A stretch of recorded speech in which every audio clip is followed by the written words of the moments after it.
तो दोस्तों आज हम बात करने वाले हैं सीईटी के बारे में। ये राजस्थान में एक सीईटी एग्जाम लागू हुआ है ना, तो काफी सारे लोग जानना चाहते हैं कि सीईटी होता क्या है। तो आज मैं आपको सीईटी के बारे में बताने वाला हूँ।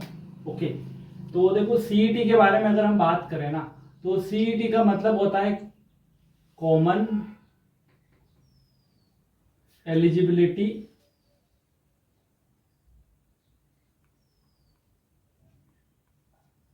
टेस्ट, सॉरी, इसका मतलब होता है समान पात्रता परीक्षा। समान पात्रता परीक्षा। अब ये क्या होता है कि काफी ज्यादा एग्जाम होते हैं राजस्थान में, तो उसमें क्या होता है काफी ज्यादा फॉर्म्स वगैरह आते रहते हैं। तो उस फॉर्म्स में क्या होता है कि गवर्नमेंट को सारे स्टूडेंट का जो डाटा है ना, उसको कलेक्ट करने में परेशानी होती है। ज्यादातर परीक्षा केंद्र पर ऐसे काफी ज्यादा स्टूडेंट होते हैं जो पहुंच जाते हैं, और इस वजह से जो व्यवस्थाएं होती है ना वो बिगड़ जाती है। तो इस सीईटी की मदद से क्या होगा कि यहाँ पर एक स्कोर कार्ड जारी किया जाएगा। ठीक है, तो सबसे पहले हम बात करते हैं कि सीईटी की परीक्षा होती क्या है और कौन कौन इसको दे सकता है। तो ये दो भागों में होती है। पहले एक होती है 12th लेवल की और दूसरी होती है ग्रेजुएशन लेवल की। ठीक है, 12+3। ठीक है, तो ये दो लेवल की एग्जाम होंगे। जो जैसे ही 12वीं पास कर जाएंगे ना वो इस लेवल का एग्जाम दे पाएंगे, और जो ग्रेजुएशन कर लेंगे तो वो फिर इस लेवल का एग्जाम दे पाएंगे। ठीक है, अब ये होता क्या है मैं आपको थोड़ा सा डिटेल में बता देता हूँ। एक्चुअल में होता था कि मान लो कि कोई एग्जाम निकला है, ठीक है, जैसे हम कांस्टेबल का एग्जाम मान लेते हैं। ठीक है,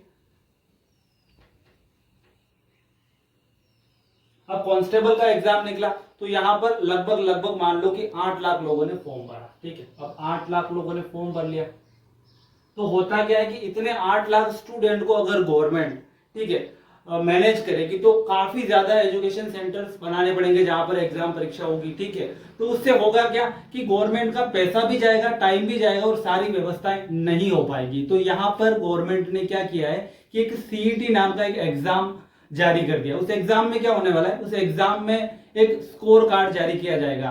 तो मैं आपको बताता हूं कि क्या स्कोर कार्ड है और कैसे सारी चीजें होने वाली है। ओके, तो देखो कि सीईटी परीक्षा में क्या होगा कि 150 क्वेश्चन का एक क्वेश्चन पेपर होगा। हर एक क्वेश्चन 2 नंबर का होने वाला है। ठीक है, तो यहां पर 300 नंबर का वो एग्जाम होने वाला है।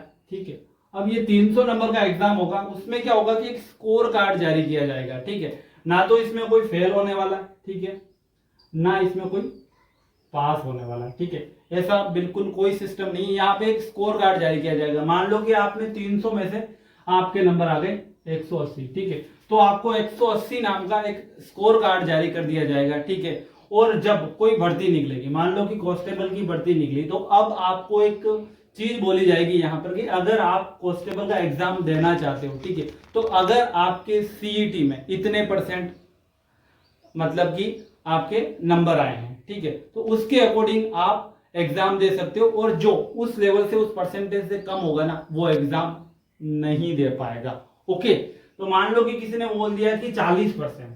ठीक है, तो 40% से जो ऊपर के नंबर होंगे ना वही लोग इस कांस्टेबल के एग्जाम की तैयारी कर पाएंगे, बाकी के लोग नहीं कर पाएंगे। ओके, एक चीज तो ये रही। दूसरी चीज ये है कि जितने भी एग्जाम होते हैं और एग्जाम में पद होते हैं, मान लो कि कांस्टेबल के पद के लिए लोगों ने मतलब 1500 पदों की भर्ती हुई। ओके, तो 1500 पदों के 15 गुना, ठीक है, किसी भी एग्जाम के किसी भी पद के 15 गुना लोग ही वो एग्जाम दे पाएंगे। मान लो कि 1500 का 15 गुना, ठीक है, तो उसके जो जितने भी जो निकलेगा ना टोटल, वो ही लोग जो होने वाले हैं ना वो ये एग्जाम देने वाले हैं।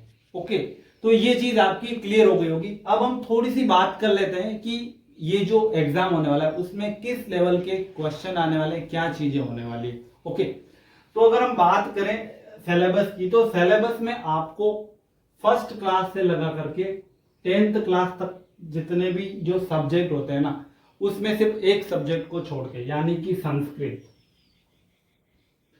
संस्कृत को छोड़ के, और इसमें एक एडिशनल जो सब्जेक्ट है उसको ऐड करना है, वो है रीजनिंग।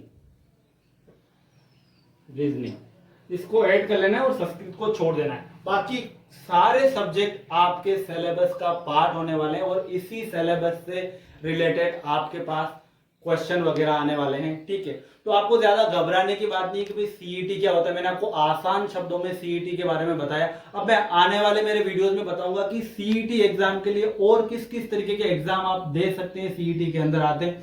तब तक बने रहिए हमारे साथ और चैनल को सब्सक्राइब कर लीजिए।